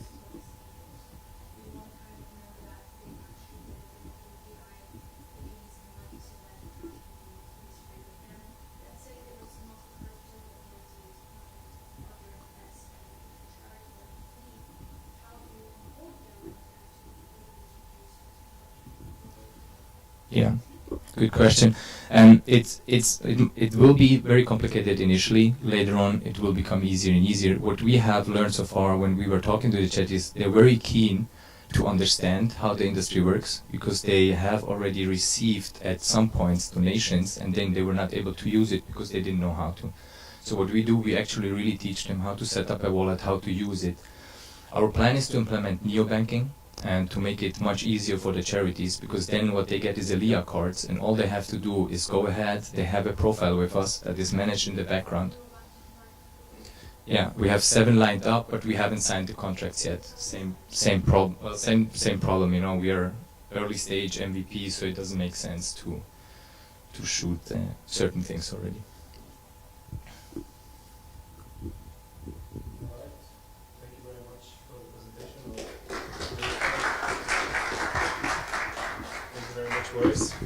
Great presentation. Great to have you here in Dubai as well. We're gonna head over quickly to Sfera, and thank you very much everybody for bearing. I know we're going a bit over time here.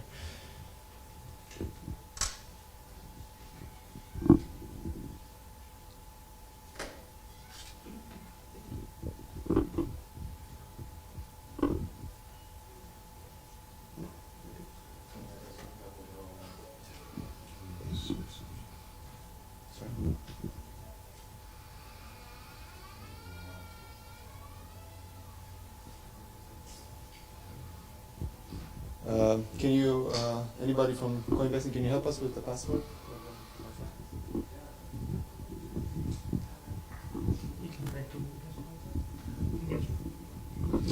So thank you very much everybody for your attention and patience. We've seen a few projects that are building in the Hedera ecosystem and that will be launching in the next few months or years.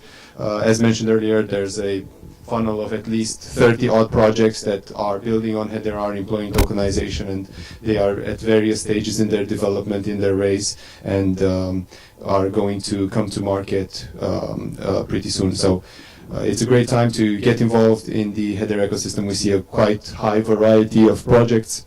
As you have seen, you have GameFi, you have unique projects such as Elia Tech that employ advanced AI and product tracing. There's a few other projects that employ AI, and right now we're excited to have on stage Sfera, which is pretty unique.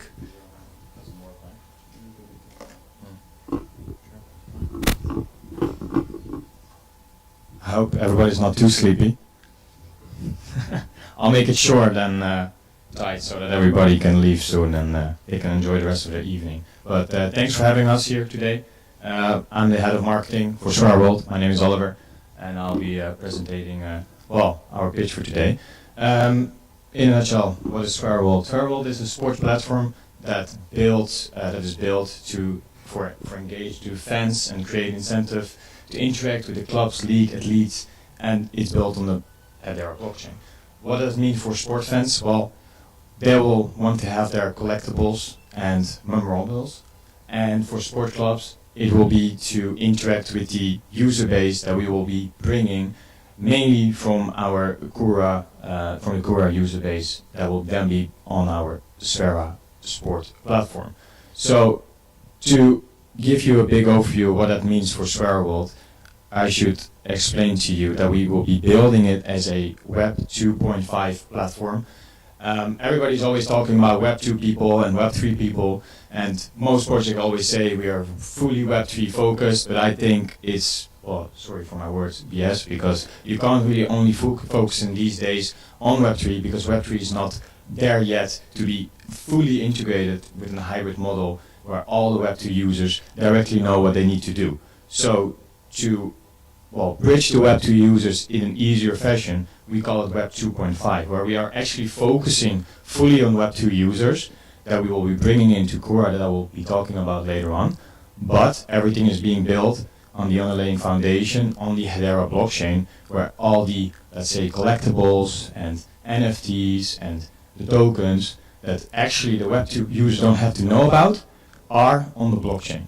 And of course, if they want to know more about it, then they can learn about it, and that way you easily bridge a huge user base that's already on the Web 2 side to the Web 3. So, what is Cura? To give you just one example of Cura, Cura has 30 million unique visitors per month, roughly 70 million a month total. Cura is a Middle East digital sport publisher for sport news.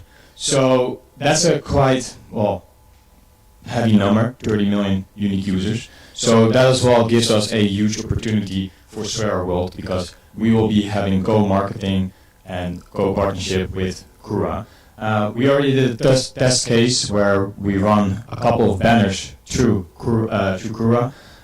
In about 2 to 3 months, we had an impression reach of 200 million, and in about 5 months, it went up to 500 million, and we actually had to stop it because it was too much for us, and our website was not that far yet to get all those click-throughs and actually do something with it. Well, good thing is, now we're going to launch in about 3 weeks, and then we'll be going full into marketing and bringing the Cura user base to our sport platform.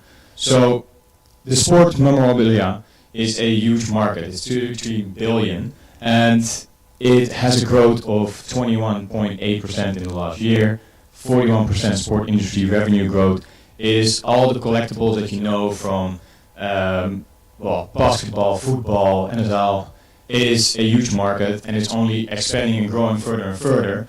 And now, especially now that we are tapping into Web3 and with these NFTs, it becomes a little bit more interesting because you have more transparency. You have actually something that can be collected online. You can show it better because, I'm not going to go somewhere with my Pokemon card that's worth 5 million and show it to someone. But if I have a digital imprint that can show someone that is actually a real collectible that I collected, then it makes it really easy for people to actually go outside the world and show what they have been collecting. So for us, with SwearWorld, we already have been partnering with, we are in the work with getting these partnerships done, but we're talking with leagues and teams to get exclusive NFTs, collectibles from players that then will be sold and can be collected on our SwearWorld platform.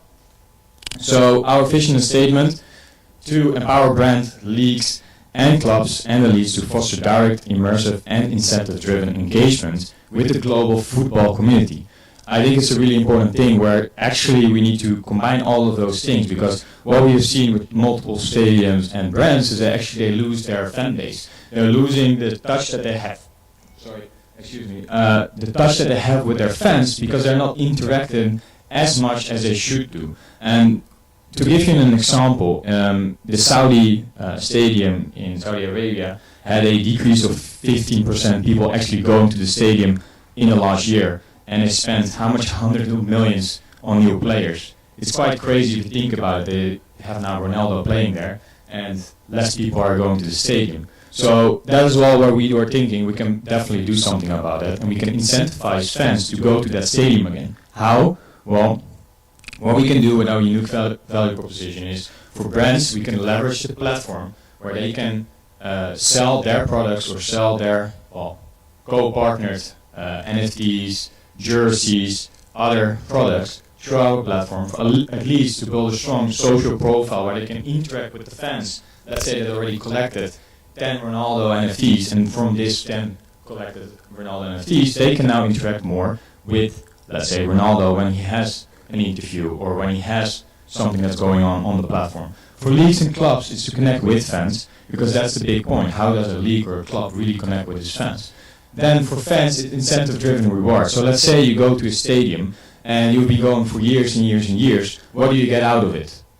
Nothing. You can say to your friends, well, I went to the stadium every year and every match, and I've seen everything, but you're not getting really something back for it. So what we thought is, okay, what if we incentivize fans by getting badges or getting rewards, as you see, let's say, in FIFA, where, let's say, if you play X amount of matches or if you play X amount of games and you have X amount of rewards, you can convert that to an NFT, a badge or anything else that then can be shown to your friends or anybody else as what you have collected as a true fan. Maybe you get a reward from it. Maybe you burn that NFT and you get a jersey signed by Mbappe. I don't know. It's all possible through Square World. So our business structure, we are fully built on Hedera, and our advertising and marketing is being done through Kura, which of course has a huge potential. For the clubs, leagues, and athletes and brands, it gives a huge potential to use that user base that we are creating, and then from that we will be having our mobile app, our web platform, and then a gaming universal, however you want to call it, that we're as well building afterwards. So current market, don't want to go too long into this. I think the biggest thing for us is that we are backed by a Web2 sport platform with a huge user base, which of course makes it so that while we are in this Middle East region and Kura is fully focused on the Middle East, there's a lot of potential for us here to be collected, because it's just not being done at this moment. Square ecosystem, the Square marketplace. So we're having our own marketplace. You can, if you know OpenSea, you can think of let's say an OpenSea, but then fully only for football, NFTs, jerseys, collectibles. Show what you have. We're going to have ranking system where you can see actually people that have gone to all those matches and they have collected all those badges, jerseys, and other stuff, and you can interact with those people. The Square mobile, so the mobile app. So let's say you go to the stadium and you want to have it verified. You need to have it verified that you have been to the stadium. Well, we will have our validation system then, knowing that you have been actually to that match, and then from that you can collect later on your badge if you have been going there for multiple times. And this, in a sense, can create that more fans will go to that stadium because they are getting incentivized to do something and they are getting rewarded for it. Plus, is that gamified model where then people are going to show and hopefully brag about it that they've been to the match 20 times in a row and their friend didn't. So they have this badge and they don't have it. And that's of course going to make people go more to the stadium. That's what we hope. Spare moments. So think of your moment cards that you've seen in the market already. Spare moments is just the moments that we collect from football and put in as an NFT. This can be collectibles that are partnered with, of course, players. Then the SPT token, which will be the fuel of the whole ecosystem on rewards, for fees, for other related topics. And then Square jerseys. So where we will be having jerseys, collectibles that can then be redeemed for people to actually have that jersey, like I said before, from Ronaldo signed and have it at home, or leave it as an NFT and let the value go up if more people want to have that jersey. And then Square Fantasy, that will be our gaming world where we will be focusing on, okay, let's say you have all these NFTs, team players, now build your team and play with it. So our collaborators, I think it's very important for a football project to have actual former football players. So we have two. We are already getting more in line as well. So with Danielson and Michael Silvestre. Then we have football agent Bruno Santos as our collaborator, and Walid Abu Saki founder from Unlock PC, our advisors and strategic partners. And then in the upcoming 2 weeks, we will have our Head Starter, INO. Head Starter, thank you for having us, where we'll be having our first drop of our NFTs, Amateur, Fan, and Ultra. And later on next year, beginning next year, we'll have our next NFT drops, where we go more into the collectibles and partner deals that we will be closing right now. Yeah, if there are any questions, let me know.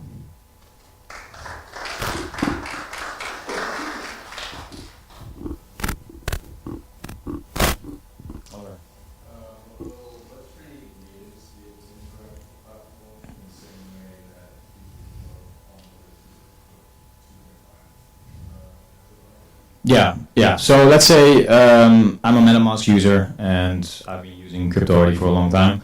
I can just go to the platform and then I import my wallet. Instead, what we did with the 2.5 model is where everything is integrated in one environment. So let's say you're a Web2 user. What is the biggest thing that people don't like when they go to Web3? Well, they have to create a wallet. Oh, you go to the next page. Oh, you need to do this. You go to the next website. Oh, you want to create this seed trade that you need to keep somewhere. It becomes so difficult for a person that he actually goes away and thinks, well, I'm not going to look into this, and then he misses out, and then he thinks, well, bollocks, I should have joined Web3.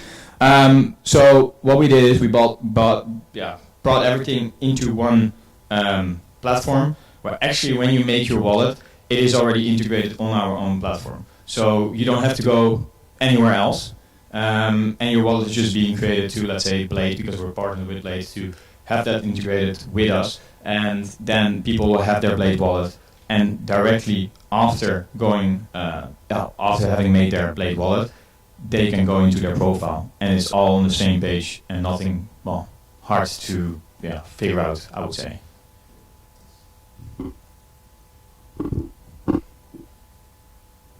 Any questions?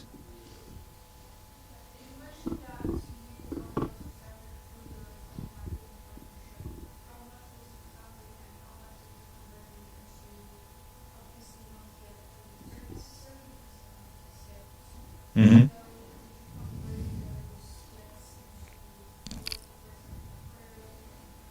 No, that's for our test case. We didn't do that yet. So yeah, that's a wow. Yeah, no, we are going to do it. Well, of course, we have had our of course, our Twitter following go up, but that was not our focus point. I would say our focus point was first to see in how far people will be interested to see something like this. And to give you an example of the 200 million. Impressions that we had, if I may say, the click-through was around 2 million. So if you have around 200 million on your website, that is actually quite a lot. And what we are going to do in the next 3 weeks is we're going to actually, from our 10,000 NFTs, beginning NFTs that we will have, 5,000 are going to be free to be collected for people. So what we're going to actually market is for people to get, win a ticket to a match, and then buy that as well, win these NFT that they can get, or they will be able to collect this NFT. In that way, we foresee that we will have a lot of people actually coming to the website and then interact with getting into that prize pool, and as well their first step into Web3, because they have to make a profile, they have to claim the NFT to be eligible to then win the prize. And in that way, we can have a lot of people coming into the platform in the next couple weeks.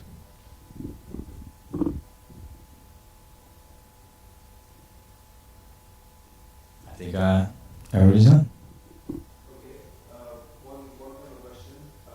The partnership with Quora obviously is a big achievement, and there's a lot of potential there. It's very exciting to give that into such a passionate market. But are there any plans to extend further? Yeah, for sure. So we're already in talks with other markets, but for now it's the full focus on the Middle East, because nobody is yet focusing really on this market. So doing this with Quora was the best strategy for now. But of course, after we can tap into different markets. Yeah. Thank you.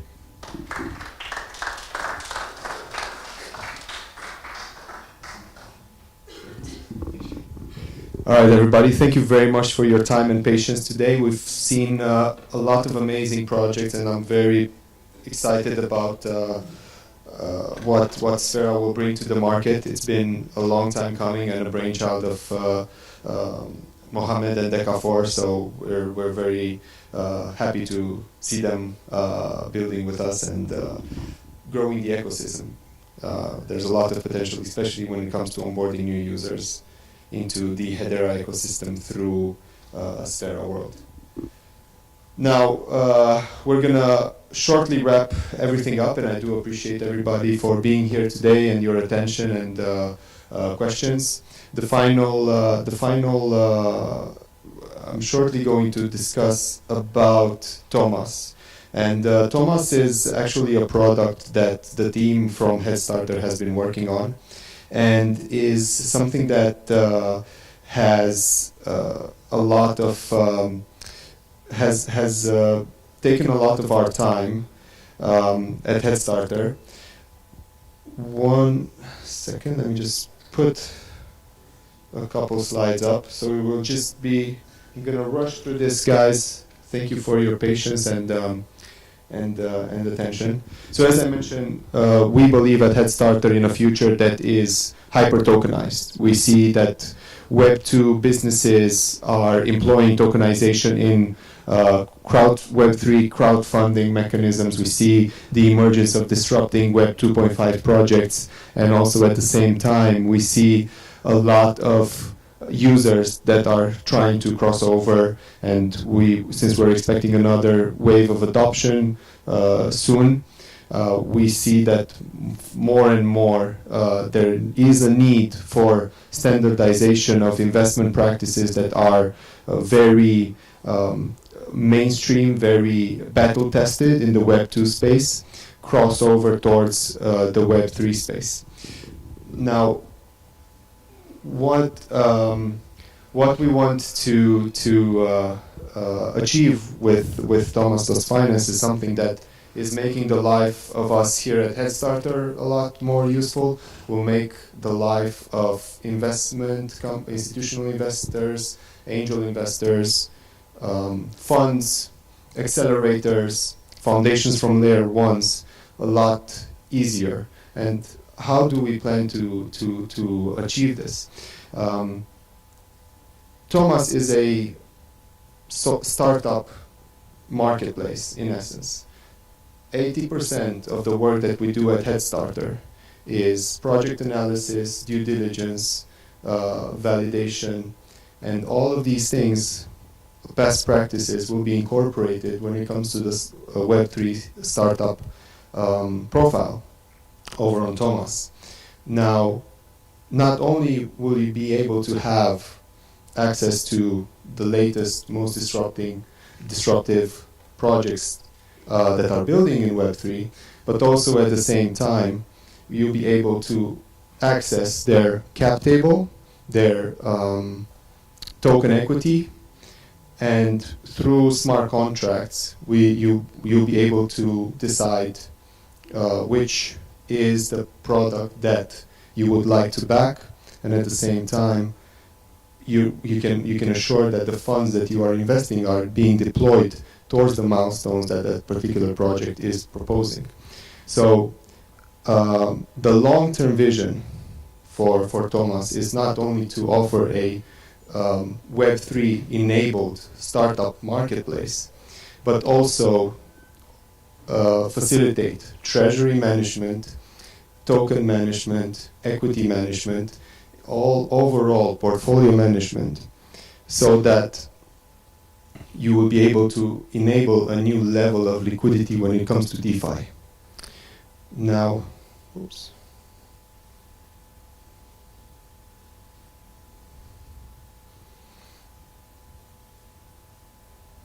Now, one of the things that we've seen in Web3 so far is that a lot of the Web3 seed round investment is elitist. There's a lot of centralization of power, but even the projects that have been greatly funded and VC backed with more than $1 million in equity, for example, have failed in the first 2 years of their existence.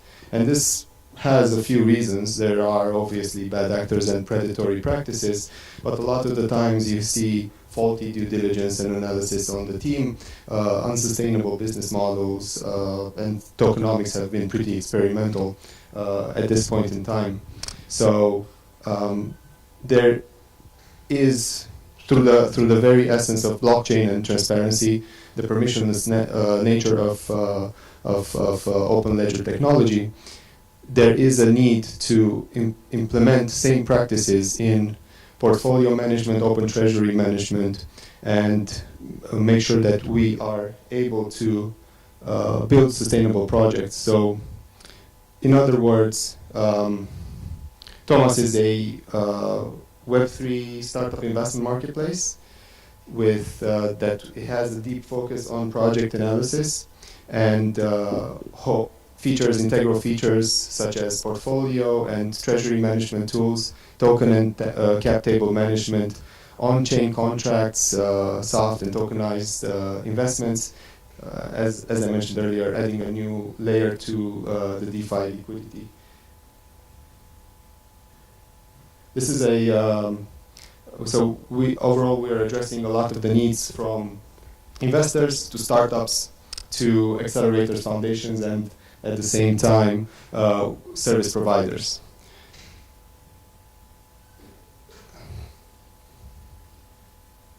Okay, we're in the very stage of for Thomas. We have a great go-to-market strategy because all of the projects that will be applying and launching through Headstarter will be leveraging Thomas technology.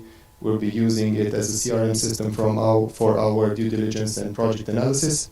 And the next thing is to continue to improve the processes and the features that the product supports. And we have multiple discussions and multiple letters of intent from investors and institutions that want to leverage the Thomas technology for their own use and to not only invest into startups but also manage their portfolio, and are excited about the features that can be derived from said practices.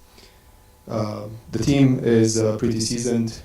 We have a solid dev team, and we have been building in our space, as you guys know. And the market has a huge potential.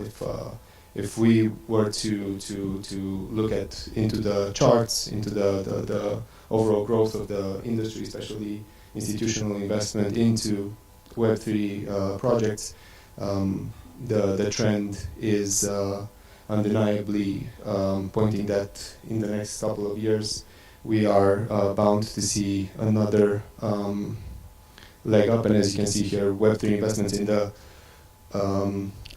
institutional investment by VCs have been, even in the depressing years of 2022 and 2023, combined to $45 billion.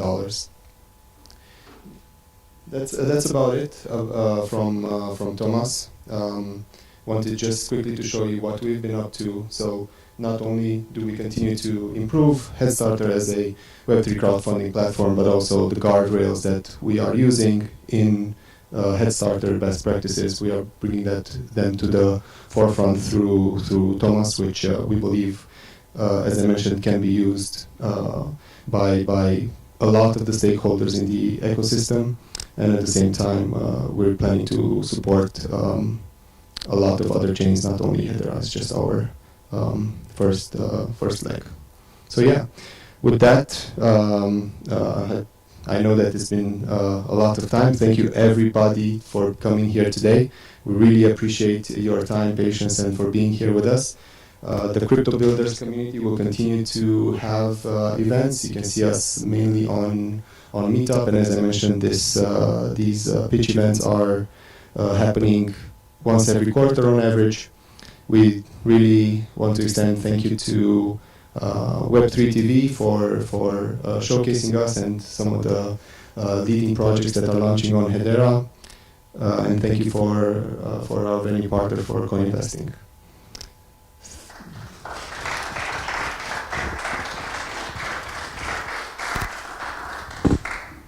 I think right now we can still have some drinks outside.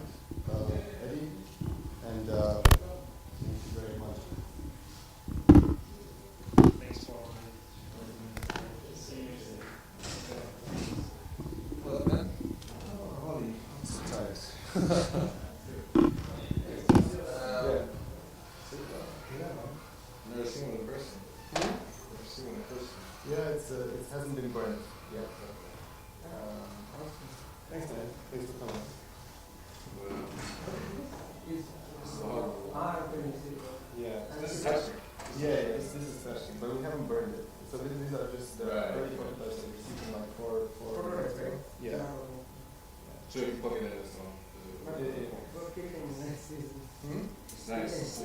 Yeah. I'm gonna speak to the team to have a opportunity. Yeah.